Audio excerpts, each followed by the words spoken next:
Hey everyone! Before we dive into a story that will send shivers down your spine and leave you questioning everything, I have a quick favor to ask. If you enjoy the thrill of a gripping narrative, the intrigue of a complex mystery, and stories that stay with you long after the final word, then please take a moment to hit that subscribe button and ring the notification bell. Your support helps me bring more compelling tales like this one to life. Now, dim the lights, settle in, and prepare yourselves, because what you're about to hear is not for the faint of heart. It's a journey into the dark underbelly of a nation, a tale of terror that gripped America, and the chilling legacy of a man they called the Whisperer.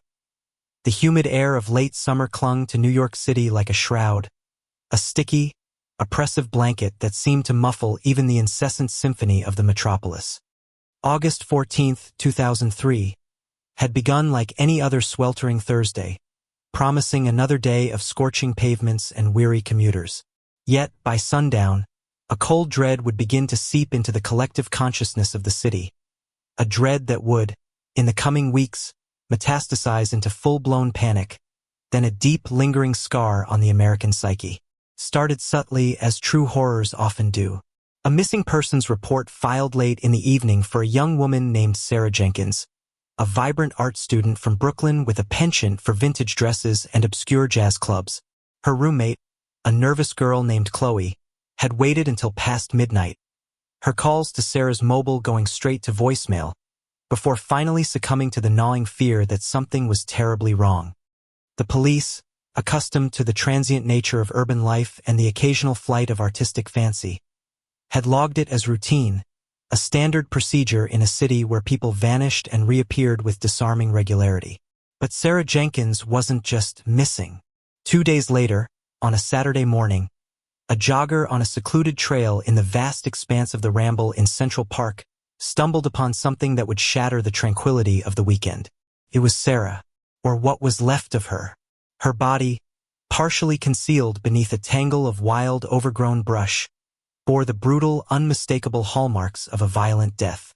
The medical examiner, a seasoned veteran named Dr. Eleanor Vance, would later describe the scene with a grim, practiced detachment, but the chill that ran down her spine was anything but professional. There were signs of a struggle, yes, but also a meticulousness, an almost surgical precision to certain injuries that spoke not of rage, but of cold, calculated intent. And the most disturbing detail, a single pristine white lily placed delicately on her chest, its petals unstained by the surrounding horror. The news broke like a thunderclap. A young, innocent woman, murdered in one of the city's most iconic parks. The media, ever hungry for sensation, latched onto it, painting Sarah as the quintessential victim, bright, hopeful, taken too soon. Mayor Thompson, a man whose political career was built on maintaining the city's image as a safe, thriving metropolis, issued a statement of condemnation, promising swift justice. Police Commissioner Davies, a gruff, no-nonsense leader with a reputation for getting things done, assured the public that every resource would be deployed. Task forces were formed, press conferences held, and the usual rituals of a high-profile murder investigation commenced. Yet, a week later, the city was still reeling when the second body was discovered. This time, it was Marcus Thorne, a 40-something financial analyst, found in his luxury Upper East Side apartment. No forced entry. No signs of struggle, at least not in the conventional sense. Marcus, a man known for his meticulous routine and carefully curated life, was found in his study, slumped over his antique mahogany desk, a half-finished crossword puzzle still clutched in his hand. The cause of death was eerily similar to Sarah's, though the method had been adapted to the enclosed space. And once again, the signature. A single pristine white lily, placed with an almost reverent care beside his hand. The similarities were too striking to ignore. Two victims, seemingly unconnected, a free-spirited art student and a conservative financier. Two different locations, a public park and a private apartment. Yet, the same brutal method, the same chillingly precise injuries, and the same unsettling calling card. The police were baffled. No witnesses, no clear motive, no forensic evidence that pointed to a suspect. The white lily, ironically, was the only tangible link, but it offered no DNA, no fingerprints, only a silent, mocking beauty. Detective Miles Corbin, a man whose career had been a slow, steady ascent through the ranks of the NYPD, found himself at the heart of the burgeoning crisis. Corbin was a man of quiet intensity. His eyes, the color of a stormy sea, missing nothing. He possessed an uncanny ability to connect disparate facts, to see patterns where others saw only chaos. He'd seen his share of depravity in the city, but this felt different. It was the deliberate cruelty, the almost artistic placement of the lily, the utter lack of a discernible connection between the victims. It spoke of a mind not just violent but profoundly disturbed, calculating. No forced entry at Thorne's. Miles, his partner, Detective Isabella Rossi, had mused, her brow furrowed in concentration, as they pored over the case files in their cramped precinct office. Rossi, sharp, analytical, and with a sardonic wit that often cut through the grim reality of their work, was just as frustrated. Means he either knew the killer, or the killer was damn good at getting in without leaving a trace. Or Thorne let him in, Corbin replied, staring at the autopsy photos of both victims, images that would haunt his dreams for weeks to come. And that's the part that chills me, Izzy. Why? What did this guy say? What did he do to get these people to drop their guard? The media, initially a chorus of outrage, now began to whisper, serial killer. The phrase, once reserved for the lurid true crime documentaries and sensationalist tabloids, was now being uttered by respected news anchors, printed in the sober pages of the New York Times. The city, which had always prided itself on its resilience, its ability to shrug off any adversity, began to feel a tremor of fear. People started locking their doors with extra bolts, checking their windows, avoiding eye contact with strangers. The vibrant pulse of the city began to falter, just slightly. Corbin and Rossi interviewed everyone remotely connected to Sarah and Marcus. Friends, family, colleagues, ex-lovers. They built detailed timelines, meticulously cataloging every minute of the victim's final days. They scoured security footage from every camera near the crime scenes, endlessly replaying grainy images of anonymous faces, searching for an anomaly, a flicker of something out of place. But the killer, it seemed, was a ghost. He left no digital footprint, no discarded cigarette butts, no eyewitnesses. Only the dead and the lily. The lily? Rossi mused one evening, tossing a crumpled coffee cup into an overflowing bin. It's a calling card, sure. But what does it mean? Purity? Death? A twisted apology. Corbin leaned back in his creaking chair, rubbing the bridge of his nose. In some cultures, white lilies symbolize the restored innocence of the soul of the departed. In others, purity, sympathy, or rebirth. But in this context, feels like a mockery, like he's purifying them or perhaps purifying the world of them. Their discussions often led them down these dark, philosophical paths, trying to understand the mind of a killer who seemed to operate beyond the conventional boundaries of motive. Was it revenge? Hatred? A warped sense of justice? The city's fear intensified dramatically when the third body was found, just over 2 weeks after Marcus Thorne. This time it was a family. The Chengs, Michael, a respected doctor, his wife, Emily, a talented architect, and their 2 young children, 8-year-old Lily and 5-year-old Ethan. Their suburban home in Westchester, usually a picture of domestic bliss, became a scene of unimaginable horror. The silence that followed the initial police sirens was deafening, a profound quiet that spoke volumes of the unspeakable. The Chengs were found in their living room, arranged almost ritually. Michael and Emily on the sofa holding hands. Lily and Ethan on the rug in front of them. A children's storybook open beside Ethan. All 4, dead. The same precise, brutal injuries.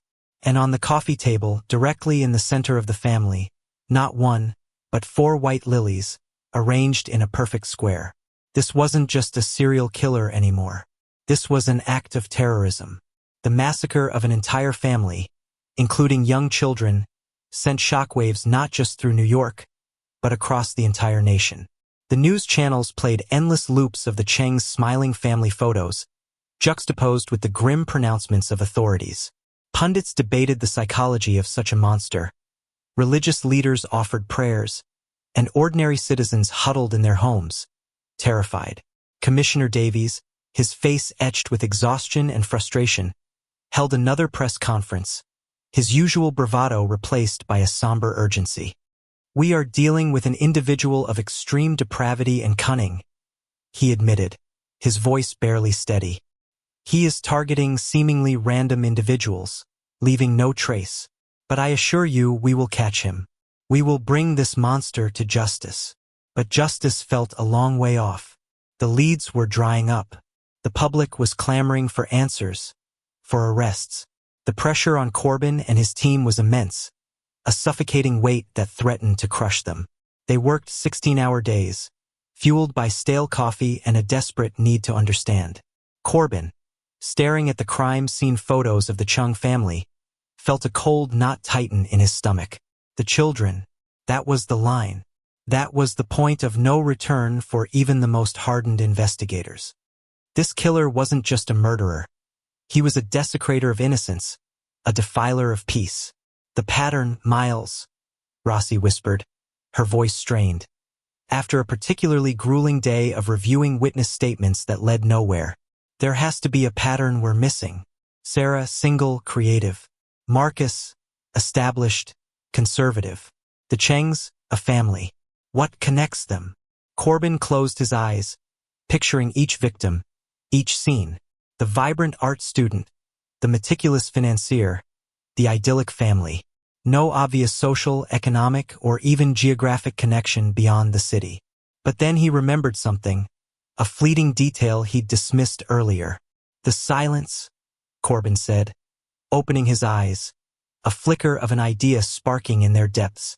"The commonality isn't who they are, Izzy, it's what they are. Sarah, an artist, a creator of beauty, but someone who lived largely in her own world, a solitary pursuit. Marcus, an analyst, his life meticulously ordered, predictable, silent in its routines. The Chengs, a family, yes, but their suburban life, their quiet domesticity, the very fabric of their existence was about a contained, private world. And the killer, he gets close. He doesn't announce himself. He moves in the shadows, and he leaves them in silence." Rossi looked at him, her eyes widening slightly. "He's not targeting the loud, the boisterous, the outspoken. He's targeting the quiet, the introspective, those who live within their own created spaces. People who, perhaps, are less likely to draw attention, less likely to resist, less likely to scream." "And the lily," Corbin continued, a new theory beginning to form, cold and chilling. "Purity, innocence, peace. What if he sees himself as the one bringing that peace? What if he's not just killing them but silencing them? Silencing their lives, their stories, their very existence in a world he perceives as too noisy, too chaotic, too impure." The concept was terrifying in its implication.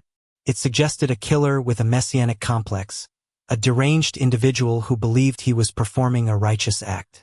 A killer who moved not with rage, but with a horrifying sense of purpose. "The Whisperer," Rossi murmured, a name forming on her lips, a name that would soon become synonymous with terror. "He doesn't announce his presence. He moves silently, leaves no trace, and brings the ultimate silence." Corbin nodded slowly, the weight of the realization settling heavily on his shoulders. The city hadn't just been gripped by fear. It was being hunted by a ghost, a whisper in the dark, and his silence was more deafening than any scream. The hunt for the Whisperer had truly begun, and the world was about to learn just how deeply evil could penetrate the heart of America. The silence of the sirens, after each grim discovery, was merely a prelude to the terrifying whispers that would echo across a nation. The autumn leaves, usually a vibrant tapestry of reds and golds, seemed duller that year, reflecting the pervasive gloom that had settled over New York City. Weeks bled into months, and the terror of the Whisperer only deepened, a cold, persistent ache in the city's heart. The initial shock had given way to a gnawing paranoia, transforming the rhythm of daily life. People avoided crowded places, public transport was emptier, and the once ubiquitous sound of late-night chatter on the streets was replaced by an uneasy silence. Corbin and Rossi's team had expanded, morphing into a sprawling task force housed in a repurposed gymnasium, its walls plastered with maps, timelines, and the haunting faces of the victims. The pressure from City Hall, from the national media, and from a terrified public was relentless, a constant, buzzing hum that permeated every waking moment. Yet, the whisperer remained an elusive specter. After the massacre of the Chung family, the killer had gone quiet for almost a month, a terrifying hiatus that only amplified the city's anxiety. Each sunrise brought a collective sigh of relief, each sunset, a renewed wave of dread. Was he gone? Had he moved on? Or was he merely waiting, observing, meticulously planning his next move? The answer came with the crisp, cool air of early October. The fourth victim was Eleanor Vance, the very medical examiner who had first autopsied Sarah Jenkins. She was found in her meticulously organized apartment in Greenwich Village, her body arranged with the familiar, gruesome precision. A single white lily lay on her chest, a chillingly personal touch. The irony was brutal.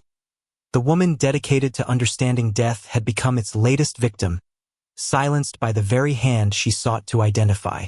This attack was a significant escalation. Vance was not a quiet person in the same vein as the previous victims. She was a public figure, a scientist, someone actively involved in the investigation. Her murder sent a clear, chilling message. No one was safe, not even those pursuing the killer. It also suggested an intimate knowledge of the investigation, a disturbing glimpse into the killer's meticulous surveillance. He knew who she was, Miles, Rossi articulated, her voice tight with anger and fear. As they stood in Vance's apartment, the air thick with the metallic tang of blood and the sterile scent of lilies. He knew she was on the case. He's mocking us. He's taunting us. Corbin's jaw was clenched. Or he's eliminating threats. She was sharp, Izzy. She might have been getting close to something, even subconsciously. He ran a gloved hand over the cold, polished surface of Vance's desk, where stacks of medical journals and neatly labeled evidence bags sat untouched. Think about it. Sarah, the artist, Marcus, the analyst, the Chengs, the family, and now Vance, the scientist, the interpreter of death. Each represents a different facet of society, a different way of ordering the world. And he's systematically dismantling them.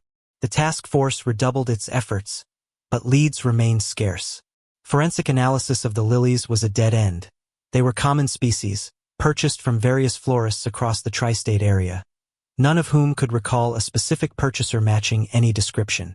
The killer was too careful, too meticulous, a phantom leaving behind only death and beauty. The mayor announced a citywide curfew for minors and urged adults to exercise extreme caution. Schools organized self-defense classes and gun sales surged. Neighborhood watch groups sprung up, fueled by a potent cocktail of fear and desperation. The city, once a beacon of unyielding energy, now moved with a hesitant, watchful gait. Corbin, driven by an almost obsessive need to understand, spent sleepless nights poring over victim profiles, psychological reports, and the endless stream of theories generated by experts and armchair detectives alike. He sought patterns, connections, anything that might illuminate the dark corners of the killer's mind. He found himself drawn to the nuances of the victims' lives. Sarah Jenkins, for all her artistic vibrancy, was an introvert, preferring quiet evenings with a sketchbook to boisterous parties. Marcus Thorne, a man whose life was dictated by numbers and spreadsheets, was a creature of habit, his world meticulously controlled. The Chengs, a picture of suburban harmony, lived a life largely insulated from the urban chaos. And Eleanor Vance, the brilliant but solitary medical examiner, found solace in the cold logic of science, her personal life a carefully guarded fortress. They all embraced a certain kind of order, didn't they? Corbin mused aloud to Rossi one evening, the fluorescent lights of their office casting long, weary shadows. A self-imposed structure, a quiet sanctity in their lives. And he He breaches that sanctity. Rossi, massaging her temples, nodded. He's not just killing them, Miles. He's violating their sanctuary. He's proving that no one, no matter how carefully they build their world, is safe from his intrusion. The psychological profile, developed by a team of FBI profilers brought in from Quantico, painted a chilling picture. A highly intelligent, meticulously organized individual, likely suffering from a severe personality disorder, possibly with delusions of grandeur. He saw himself as an agent of change, a purifier, his acts not as murder but as a twisted form of societal cleansing. The choice of victims, the ritualistic placement of the lilies, the calculated escalation, it all pointed to a carefully constructed fantasy of control and retribution. He believes he's bringing order to chaos. One of the profilers, a stern woman named Agent Ramirez, explained in a tense briefing. He's targeting those who, in his twisted perception, represent a false sense of peace or control, and he's exposing the fragility of that peace. The term "the whisperer" had stuck. It was whispered in hushed tones on the subway, printed in bold headlines. The name itself evoked the terrifying intimacy of the killer's methods, the unseen, unheard approach, the silent, ultimate conclusion. Then came the letters. The first arrived at the offices of the New York Times, a thick, cream-colored envelope, sealed with red wax. Inside, not a ransom demand or a confession, but a meticulously typed, rambling manifesto, interspersed with cryptic Latin phrases and philosophical musings on the nature of purity, noise, and the inherent chaos of human existence.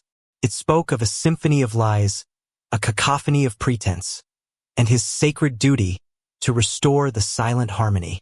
It was signed, simply, the Architect of Silence. The Times, after consulting with the police, published excerpts, carefully redacting the most inflammatory passages. The public reaction was a mixture of horror and morbid fascination. The killer had a voice, however deranged. He was communicating, justifying his horrific acts. More letters followed, sent to various media outlets, each one a further descent into his twisted ideology. He railed against the endless babble of modern life, the profane clamor of ambition, and the false idols of self-proclaimed serenity. He blamed his victims, in a perverse way, for their own demises, accusing them of contributing to the auditory pollution of the world, of living lives that were too loud in their quietness, too unaware in their constructed order. Corbin found himself reading and rereading the letters, searching for a linguistic tick, a subtle clue, anything that might betray the man behind the prose. The language was articulate, even elegant in its macabre way, suggesting a high level of education, possibly a background in philosophy or literature.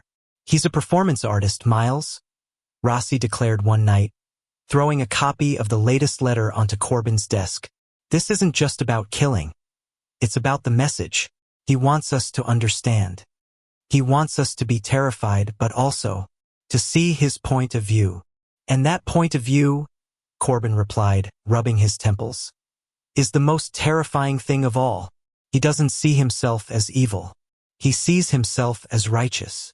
The discovery of the fifth victim, a week before Thanksgiving, plunged the city into an even deeper abyss of despair. Arthur Miller, a renowned, reclusive classical music composer, was found in his isolated brownstone in the West Village. Miller, known for his minimalist compositions and his almost monastic dedication to silence, was perhaps the perfect target for the whisperer's twisted ideology. He was found at his grand piano, his fingers still resting on the keys, as if interrupted mid-composition. A single white lily lay on the sheet music for an unfinished requiem. This time, a small, subtle detail emerged from the meticulous crime scene investigation. In Miller's meticulously kept study, among his vast collection of classical music scores, a specific book was found slightly ajar, a rare first edition of The Art of Silence by a little-known 19th-century philosopher. The pages were underlined, annotated, and in the margins, scrawled in faded ink, were phrases eerily similar to those found in the Whisperer's manifestos. Corbin felt a surge of adrenaline, a rare flicker of hope. This was it. A tangible lead, a possible connection not just to the killer's twisted philosophy, but to his intellectual foundation. "This book, Izzy," Corbin said, holding up the carefully bagged volume. "It's not just a book, it's a key. He's been inspired by this. He's living out these philosophies." The police tracked down the history of the book. It was an extremely rare copy, one of only a handful known to exist outside of major university libraries. Its provenance led them to a specialized antique bookstore in a quiet corner of upstate New York, far removed from the urban sprawl. The owner, a frail, elderly woman named Evelyn Hayes, initially couldn't recall selling such a specific volume, but when pressed, she remembered a young man, perhaps in his late 20s or early 30s, with intense, intelligent eyes, who had frequented her shop years ago. He had a profound fascination with obscure philosophical texts, particularly those dealing with silence, order, and the human condition. He often purchased old, forgotten scores, too, claiming an interest in classical composition. He was quiet, Mrs. Hayes recalled, her voice raspy with age, peering at an old photo of a younger, less troubled-looking man. Always polite but very contained. He never spoke much, just listened. He had an unusual intensity about him, a deep stillness. The stillness, the silence. It echoed the whisperer's calling card. Corbin pressed for a name, any detail. Mrs. Hayes, after much coaxing and a long, thoughtful pause, finally remembered. He called himself Arthur. I think it was Arthur Finch. Yes, Arthur Finch. He said he was a scholar working on some kind of existential project. Arthur Finch. The name resonated with a chilling familiarity, the same first name as the recently deceased composer. Was it a coincidence or a deliberate homage? The team now had a name, a possible identity, a ghost beginning to take shape. The hunt had entered a new, terrifying phase.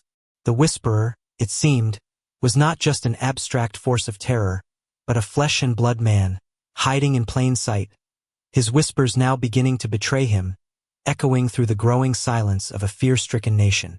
Winter had descended upon New York, bringing with it a biting cold that seemed to amplify the city's pervasive sense of unease. The festive lights of the holiday season, usually a balm against the darkness, felt like a hollow mockery of joy. The name Arthur Finch had been circulated internally within the task force, a whispered hope in the relentless, exhausting pursuit. Yet, finding him was proving to be another monumental challenge. Arthur Finch had left no conventional digital footprint, no social media profiles, no recent credit card activity, no registered address. It was as if he had deliberately scrubbed himself from the modern world, a ghost even before he became a killer. The antique bookstore owner's memory was decades old, from when Finch was a young, aspiring scholar. The man they were hunting was far more dangerous, far more evolved in his depravity. Corbin and Rossi, however, now had a direction. They delved into academic records, searching for anyone named Arthur Finch with a background in philosophy, particularly with an interest in obscure 19th century texts on silence and order. They found a few possibilities, but one stood out. Arthur Finch, a brilliant but eccentric philosophy graduate from a prestigious East Coast university, who had abruptly dropped out of his doctoral program years ago, citing a disillusionment with academic discourse and a desire for true, unadulterated thought. His professors remembered him as exceptionally intelligent, intensely private, and prone to long, solitary periods of contemplation. He had a particular fascination with the concept of metaphysical silence and the idea of achieving perfect order through the absence of noise. The police established a surveillance detail on the family of this Arthur Finch elderly parents living a quiet life in rural Vermont, unaware of their son's monstrous transformation. They also began to piece together a timeline of his movements, a fragmented narrative gleaned from old-school records, brief employment stints, and the increasingly desperate search for any contact. The Whisperer, however, was not content to remain in the shadows. He reveled in the fear, in the attention his work garnered. The letters continued to arrive, more frequent now, more fervent, almost triumphant. He began to allude to a grand culmination, a final purifying act that would usher in a new era of absolute silence.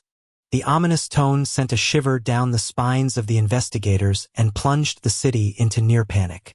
Then came the sixth victim just days before Christmas. Sarah Goldberg, a seemingly ordinary middle-aged woman, a librarian who lived a life of quiet dignity. She was found in her small apartment, a familiar single white lily placed on a cherished copy of a poetry anthology. What made this case different, what sent a jolt of alarm through Corbin, was a small, almost imperceptible detail.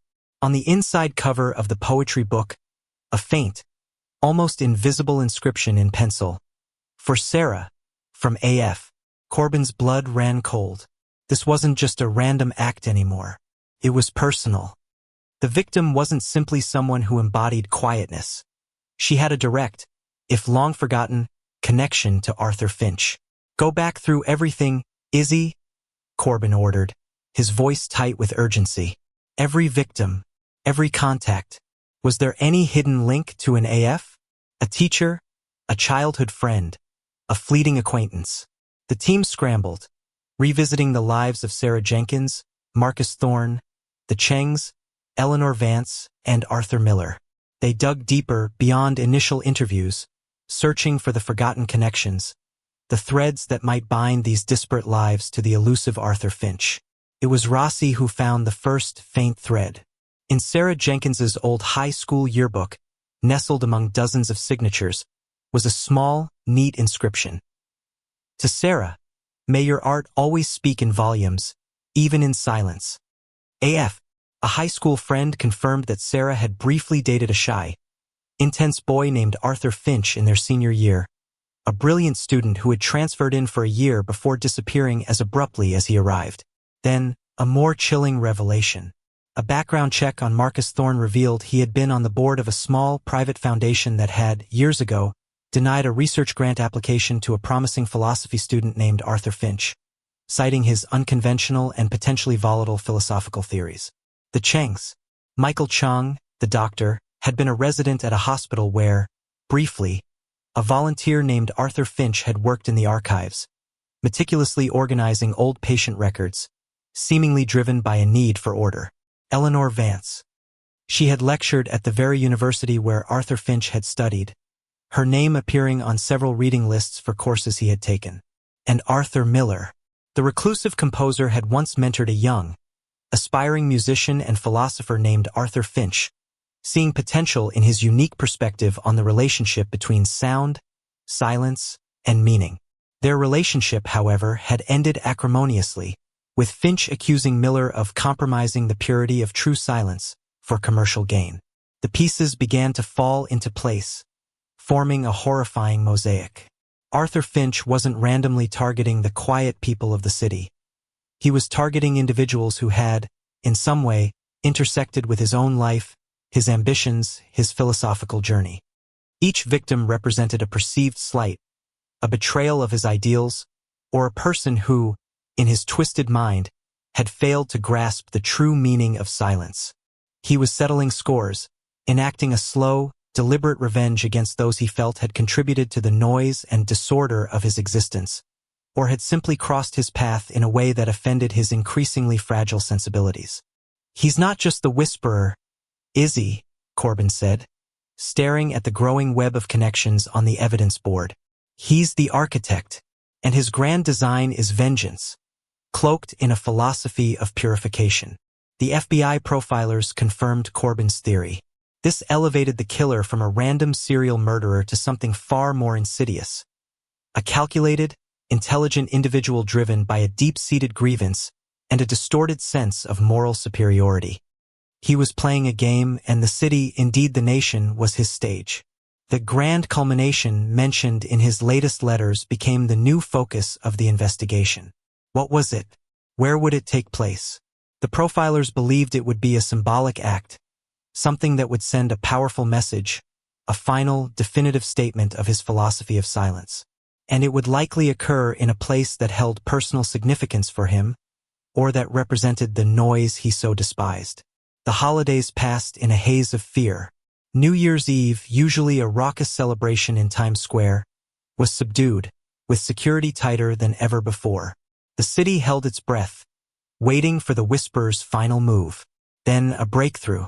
A small, independent bookstore in Brooklyn, a place specializing in philosophy and rare books, reported a strange incident. A man matching Arthur Finch's updated description had attempted to purchase a unique, antique printing press, claiming he wanted to print some personal manifestos. The bookstore owner, finding his intensity unsettling, and due to the odd nature of the request, had subtly snapped a discreet photo of him with his phone, then contacted the police after seeing the expanded composite sketch of Finch on the news. The photo was grainy, but unmistakable. It was Arthur Finch. And the printing press. Why would he want a printing press? Not just to print manifestos, Corbin realized, but to publish his Requiem, to make a grand physical statement. The bookstore owner also provided an address Finch had given for delivery of other, smaller literary purchases, an abandoned warehouse in a desolate industrial section of Red Hook, Brooklyn, a place notorious for its isolation and forgotten corners. The trap was set. On a frigid January morning, under the cloak of pre-dawn darkness, a heavily armed tactical unit, led by Corbin and Rossi, converged on the warehouse. The air was thick with tension, the only sounds the crunch of their boots on frozen gravel and the whispered commands of the team leaders.